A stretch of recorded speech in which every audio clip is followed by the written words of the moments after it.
Jones. Thank you, Bernard.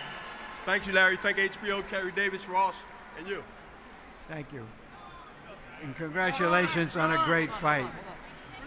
Kelly, it looked like you were having problems with him in the first round and it never changed. You tell us why you couldn't deal with this old guy.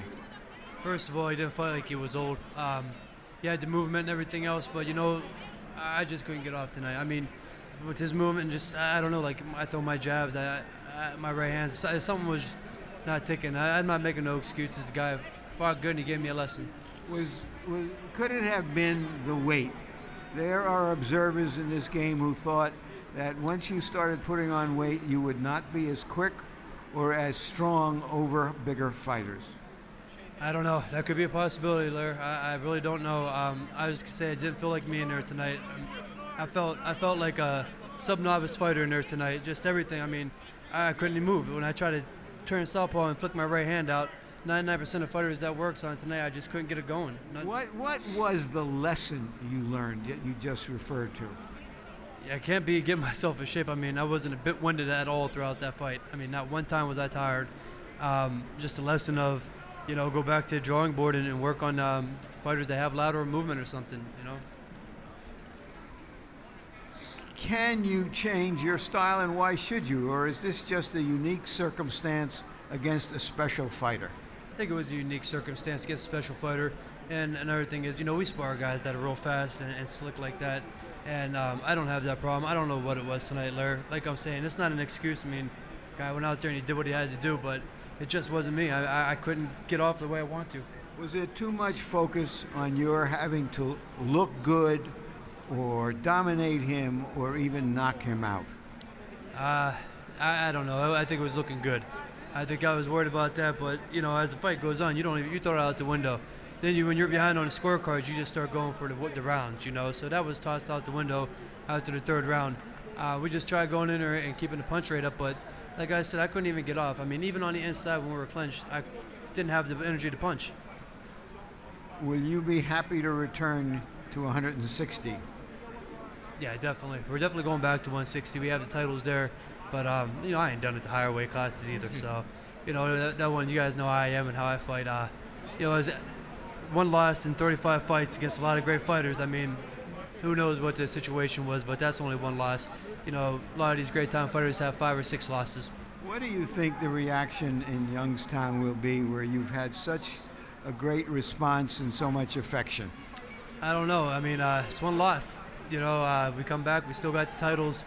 We'll see, though. You know, I have faith in them. They're great fans, best fans in the world, and, you know, we'll be back. This ain't nothing. Thank you very much, Kelly. Jim?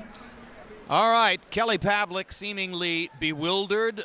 You wouldn't blame him one bit if his mind is a little bit blown by the experience that he had in there tonight. My mind is blown, Emmanuel Stewart. I could never have envisioned that I would see Bernard Hopkins at age 43 completely dominate a dynamic young fighter, or at least a guy who had looked like a dynamic young fighter that way up to that point. And what are your thoughts? I'm just glad I was a part of this historical night.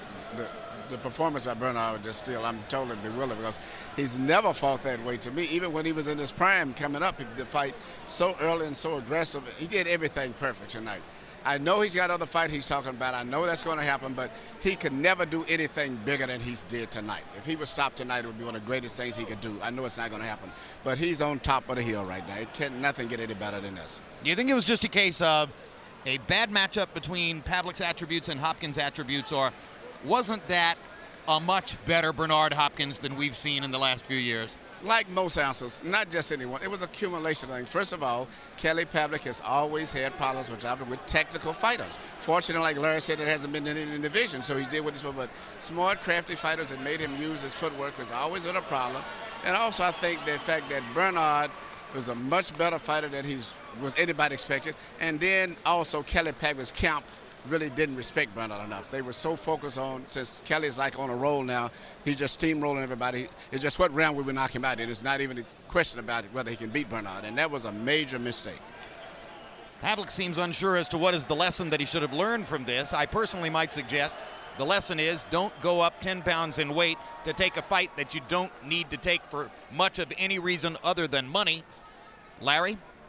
Well, it depends on, I saw it as greed. I talked about the greed that you're just referring to, but Bernard Hopkins is greedy too.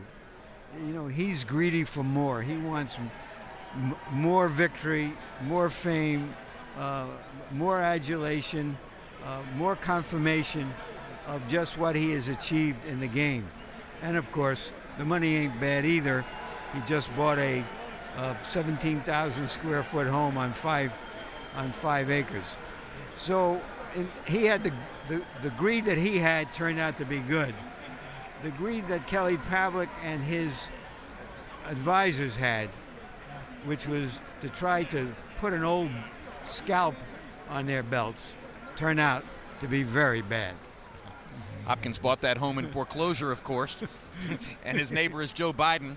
He sees himself as a president. He needs a vice president as a neighbor to live nearby. Here's the great news for all of us, frankly. This proves once again, as we've seen in so many sports, that the age limits are constantly expanding. 40 is the new 50, or however you want to put it. We shouldn't be as shocked as we might have been 8-10 years ago to see a 43-year-old guy do what Bernard Hopkins did tonight with modern conditioning, modern nutrition, the kinds of good habits and the gym rat mentality that Hopkins has brought to his whole career. He's not the only one who's capable of producing far beyond the limit at which we think it's possible. George Foreman proved that first. Hopkins proved it again tonight. Thanks very much for being with us on this live show from Atlantic City with historic outcome. Pavlik versus Hopkins has been brought to you by Caesars Atlantic City, Corona Beer, Corona La Cerveza Más Fina, Affliction, and by HBO Pay-Per-View, the best in pay-per-view entertainment, brought to you by HBO. We'd like to thank the following internet partners. And so for our entire crew, I'm Jim Lampley saying good night from Atlantic City.